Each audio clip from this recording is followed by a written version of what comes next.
Hello there, I'm Azaria Tagaya, and you're watching another episode of Ringgit Sense, the show where we talk about personal finance. Now, in previous episodes, we talked about the importance of having health and life insurance, but how different are they? Will the rising cost of healthcare make your insurance policies cost more? We have with us in the studio today Ramzi Tubasi from the Life Insurance Association of Malaysia, and also Muhammad Rawi, the chairman of the Malaysian Takaful Association, to answer our questions. Good morning, gentlemen. Morning. Thank you so much for joining us today. And talking about health and life insurance, let's start off with the basics. A lot of people may have existing policies that they've bought when they're younger. But some of our viewers, or more so a majority of them, are buying health and life insurance for the first time on themselves. So what's the big difference between life and health insurance? Are there actually any differences at all? Oh, absolutely. Let's first start by talking about the differences. Life insurance on its own is about someone dying, the breadwinner dying. For example, there's a family and we are all living together. We have expenses. We have things that we do on a daily basis. We have to think about colleges. We have to think about schools and all that. And then the breadwinner passes away. It could be through an accident. It could be through sickness, natural death, whatever may be the case. And once the breadwinner dies, then there is basically an economic loss and a tragic loss or emotional loss. Now, no one can do anything about the emotional loss, but this is where the insurance companies go in when it comes to the economical loss. And then there's the standard of living that the family was used to. And so this is where life insurance comes in. The amount that is paid to the family based on the insurance plan that the breadwinner had would maintain the standard of living that the breadwinner wanted for the family. So they don't have two losses at the same time, which is the emotional loss and the financial loss. On health insurance, all about medical. So basically, as you know, accidents happen, sicknesses happen, we have to go to the hospitals, and the costs, which we'll be talking about later on, are much more expensive. So this is where, again, insurance companies come in to help the families in order for them to be able to enjoy at least the coverage that they would have to bear if they go into the hospitals and clinics. I see. Okay. Encik Fikri from the Malaysian Takaful Association, anything you want to add to that? Yeah, I think Ramzi has already perfectly explained the difference between life and health insurance. Okay. So we have life insurance, which is conventional insurance, and we have Takaful insurance. Takaful insurance is in Islamic insurance, and it conforms to Sharia compliance. In general and very basic, the difference between conventional insurance and takaful is three things. One is riba, interest. Two is gambling, maisir. And three is uncertainty, which is garar. So you take all these three elements out of the conventional insurance and you have Islamic insurance, which is Sharia compliant. What about the costs of these types of insurance? Let's start with you first. Okay. Now, when it comes to medical, a lot of people always complain that the cost is rising, and that's due to some factors. One is inflation. If you look at Malaysia, last year, I think inflation grew by 11.7%. And this year, they're forecasting to grow around 13%. And that's one that kind of gets to the cost. Another thing is basically the modern technology. You have new equipment, drugs that come in that the hospitals will charge more, and that means the insurance will go up as well. So these are the two things that basically drive costs. But now we're working with the government to see how we can regulate maybe the hospitals, because today when you get a bill from the hospital, it doesn't itemize. It just gives you a bill and no one knows where these costs are coming from. So the more transparency these bills are, the better it will be for the client or the patient to know where these costs are coming from. So that's from the health point of view. From life, it's not about expensive or not expensive. It's about when you get the life insurance. The younger you are, the healthier you are, you're going to get a very cheap life insurance policy. And there's so many of them. Types of them that salespeople will be able to go through and explain. But the most important thing on life is to make sure that you are healthy and you are young, because the older you get, the more risk that something may happen to you. Or if you are not, if you're young and you haven't gotten anything yet, maybe 2 years down the line you may get some sort of a sickness, and that will also play a big role of the premiums going up as well. I see. So unlike medical, life is about young and healthy. Okay, so what about takaful insurance then? How is the cost actually divided among the policyholders? Right. So you have the life takaful, which is called family takaful, and you have the health takaful.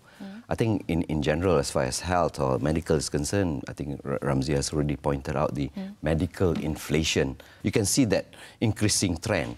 That's the medical costs, surgical, what have you. And what insurance does, or what takaful does, is to provide a coverage to take care of those costs. So naturally, as this medical cost increases due to the reasons of advancement in technology, imperfect regulation of the charges made by the hospitals, as well as one thing more is our weaker currency, because most of these products are imported from overseas, right? So it has an impact, and the cost would go up. We're going to be taking a short break. When we come back, we're going to be talking more about the cost, how much it's really going to cost you if someone is, let's say, has a long-term illness. We'll talk about that when we come back on Ringgit Sense.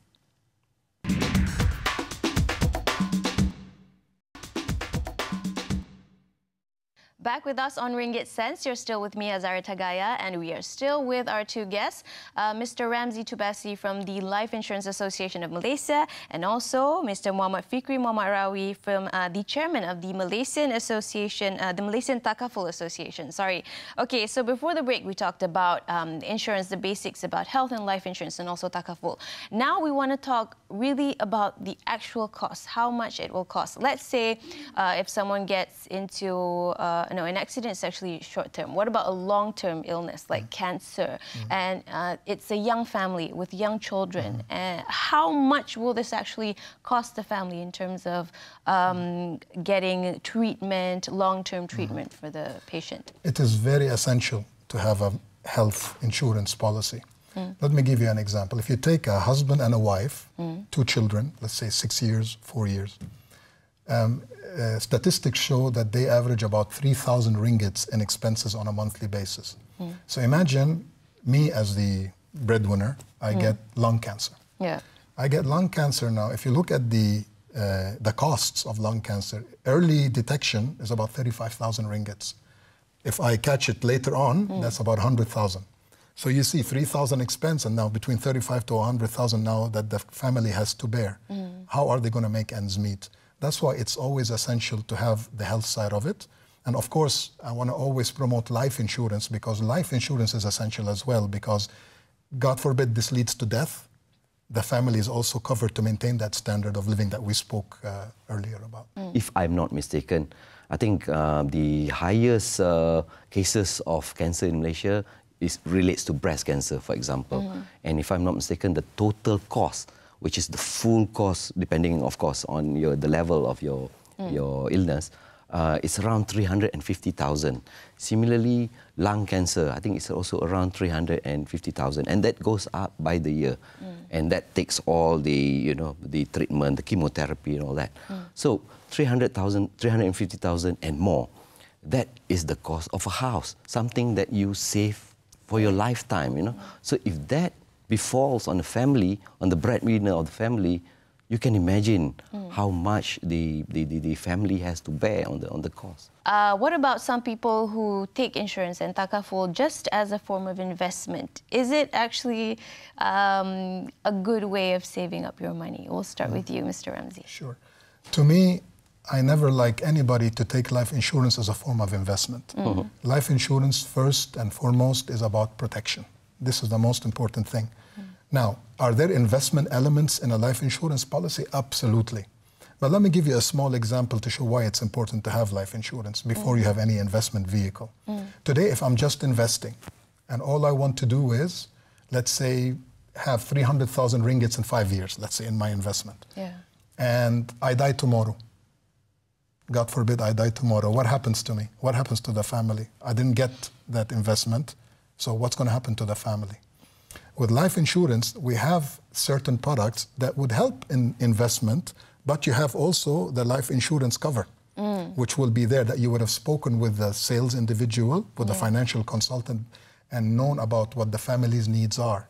So that's there from day one, that risk. So as the policy grows, and the more I live, the more that investment is slowly growing within that policy. But God forbid something happens to me and I die earlier, that whatever investment objective I had in mind will automatically be paid to my family. So that's why before we even think about investment, before we even think about anything else, we need to make sure that our family is protected, because there are day-to-day expenses, college, schooling, all that has to be taken into account. Housing, cars. So very important to have life insurance first before we do anything else. Okay, what about you, Mr. Fikri? What about people who think this is a way to force themselves to save money? Any source of savings is good investment, if you ask me. But, you know, Malaysian Takaful Association, we represent 11 Takaful operators who provides a life product, health product, as well as investments product. Like what Ramzi says, the investment product is protection first. Yes, as far as the customers who are keen to Sharia compliant investment, so this is another form or another variety of investment that they can put their money into. And I think they can be rest assured that it's invested into Sharia compliant assets. What about some people who say, I don't think I need health insurance because my company has provided it for me. So should they opt for a personal health insurance as well? We'll start with you first, Mr. Sure. I think my immediate answer is they need, other than what their company covered, they need other protection. They should start early. Number one, because yes, their company provides them with that protection, but it's only up to their retirement age, which is about 55. Or 56 or whatever it is now. Thereafter, you do not have that cover for yourself and for your family. And that is when you want to start looking out for takaful or insurance at a time where your risk profile is high and it's expensive. You should start early with something else, probably when you're 25. And then if you retire, you will have this other coverage for you. And also, just to add to that, sometimes we change jobs. Sometimes we're let go from a job. So we lose that coverage, and if we lose that coverage, it's then we're not covered anymore. We have to go get something. And if, God forbid, health-wise, something's wrong with us, it's going to be very tough to get a medical insurance product or even a life one if you have some sort of a sickness or disease. So like you mentioned, we have to do it very early in the process, young and healthy. Okay. Now, you mentioned, both of you guys mentioned just now that the longer it takes for you to get a policy, it actually costs more. Yes. What kind of situations do they take into account? Aside from pre-existing conditions, do they take into account lifestyle, like smoking and other factors such as that? Yeah. Many companies will take that into account, of course, because when you are filling out the application, they will ask you questions like, do you smoke? Do you do whatever? You know, they will ask you questions to know about yourself. Do you have any sicknesses, diseases? And they will list them, and then you have to check whether you have it or not. What if you don't have diseases, but it's actually hereditary? Well, that may play a factor, but as long as you are healthy, it will not. Now, there are certain levels, like it could be a substandard, standard policy where the premium or the monthly amount that you're paying may be a little bit more depending where you are, how healthy you are, how's your lifestyle. Because remember, the underwriter will have to look at all that and then assess what is the best way for you to go through paying your monthly installments. Your final advice to our viewers? The first thing you will ever do or should ever do as the first part of your investment is secure that you have a life insurance policy and a medical policy. After you secure those two plans, then you look at investments and anything else that you want to do in the future.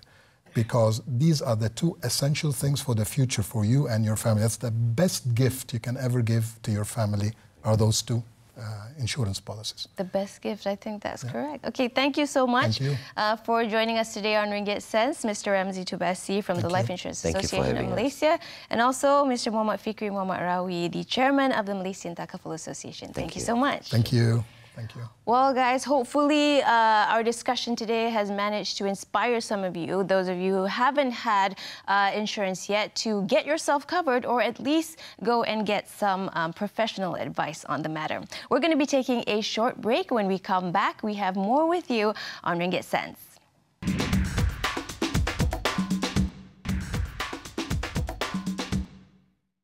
Back with us on Ringgit Sense, you're still with me, Azaria Tagaya. Now, with the rise of concept cafes like cat cafes, gaming cafes and the like in Malaysia, there's a new cafe concept that is already gaining a steady stream of followers in the country. Spearheaded by Shafika Shafi'i and her husband Ilya Fahmi Azmi, the name Pink Box Cereal gained huge momentum last year after videos and photos of the couple's makeup-themed cafe stormed social media. We met up with the team at their beauty cafe in Pelangi Damansara to learn more about how it all started, where it's going, and what the team has planned for their future business ventures. Let's watch.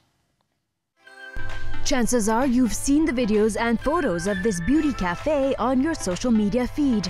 Pink Box Cereal is the brainchild of power couple Shafika Shafi'i and her husband Ilya Fahmi Azmi, offering a unique experience for people who love makeup, love testing out products, or simply want to hang out with friends.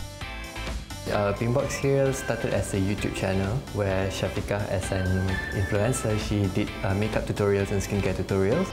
Many of her followers inquired about the products that she used in the videos, and the increase in interest and demand prompted her to start her online business on Instagram. Shafika explains that setting up a beauty cafe then came as a natural progression. Sometimes I like to go and hang out at all the makeup stores or pharmacies and all that. But sometimes when I want to enjoy this testing out products, there will be someone like close to you, and it can be intimidating, you know, sometimes, especially for first timers who just want to try some new stuff. They just want to put on swatches and all that. But when sometimes it's quite intimidating when there's someone standing there and say, oh, it does not suit you. But sometimes I don't care if it suits me or not, but I just wanted to try that. So that's when I noticed a lot of my followers also wanted to hang out with me at the office. So initially it's supposed to be an office here. I call it dollhouse to myself, just to keep stocks, all the inventories, the packing part. So I like to do live videos in the office. That's when Shafika realized her followers simply love the pink space. In fact, many customers would choose the pickup option when buying products just so they could have a peek at the space and meet up with her in person. From the business side of things, Ilya explains that it started with a few hundred ringgit and grew from there. So we started with just what we have, and we never take any investment from anyone or a loan or a grant, not yet. Maybe soon. So it's just a business, like a family business of just us two. Okay, so we started actually by selling other people's products. We become like agents, like distributors. So we started with just like few hundred ringgits. That is the initial one. The couple also explains that their main focus has always been e-commerce. We actually use this beauty cafe like marketing tools for our e-commerce sites. Yeah, it's just an attraction. We don't gain our the beauty cafe is not our main main source. So it is more of indulgence for me because I just want to have one. But in terms of business, what keeps this running is our e-commerce. Yeah. We also asked them for some tips for people who want to start their own business. This is the fun part. A lot of people who knew about the beauty cafe didn't really know me. So I call my followers my dolls. So I'm very, very close with them because I like to do live videos and I like to talk to them. So I talk a lot in my videos. So basically, again, it was 3 years ago that I just started a YouTube channel. It was only last year that we actually started selling. So it was a 2-year build-up, meaning I connected with my fans, my dolls for 2 years. And then that's when we were ready to actually have a business. And then the beauty cafe was initially just for my dolls. And then it went viral because of that concept. People kept sharing, and then there will be people who don't know me. So they will come and they say, hey, this dollhouse, who's the owner? I was like, oh, okay, that's good. In a way, at least we are reaching not just within my community, but we have people sometimes we have people all the way from Johor and all that who drive, because it's like an attraction, a tourist attraction. So it's a good turning point as well. At least I can gain more new people. Some of them might think that we are from like a very rich family. No, it really comes from whatever we had. So from there, then we can actually be more specific on the things that we want to invest in. Like, is this worth it? Is this worth it for the company, or else it's just a waste of money, the marketing plan and all that. So when we are very careful, that's when, because we only have that as our income, so we were being very serious about it. So we don't have anything else. If we fail this, then we don't. I always think like, how are we going to pay our staff every month? So we gotta be very conscious of our decision. And sometimes like people, they get too caught up with, you know, like the movie ways of doing business. Like you need a business proposal, you need to do this and that. Meanwhile, all you need to do at first is just start to sell. Yeah. Because even if you come up with all the plans, but if you don't move, you don't push your products to the market, there is no way you can do anything with all the documents that you have. So, where do they see the brand 5 years from today? What I want to see is we have a very big HQ with big beauty cafe with more girls. We want to open during weekdays as well, but maybe it's in the mall, something like that. And I'm going by my last again, like my dreams is all about girly dreams. So I guess in 5 years' time, the vision and mission is still the same. We are going to spread the positivity with beauty, and of course we want to help more local brands to shine under our platform.